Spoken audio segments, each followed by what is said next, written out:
Violence and tragedy have always been associated with any war.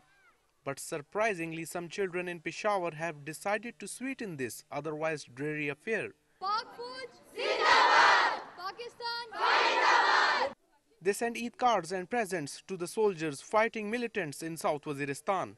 I would like to say, I love Pakistan. I love Pakistan Army. I am proud of our brave soldiers who are fighting against terrorism. We are nuclear power and we will defeat our enemies. I have prepared an Eid card for them. In addition, I am also sending some sweets for our brave soldiers. I also wish them happy Eid Mubarak. These children were deeply distressed by repeated bomb attacks on their schools. Other than the fact that an active operation against the militants gives them hope, their teachers have also taken great pains to guide them out of their depression. Children, they were pretty scared when all these blasts were happening, but we are motivating them and keep telling them that you have to be brave and you have to prove yourself. So now they're coming and they're fine. They're fine.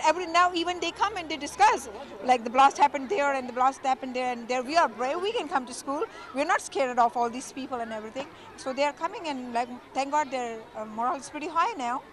They're not scared of these people anymore. Such traumatic times don't just affect the students. Teachers too must make a conscious effort to keep spirits high. Every now and then blast is occurring in Peshawar. So we just want to let the nation know that we are not afraid of the current situation.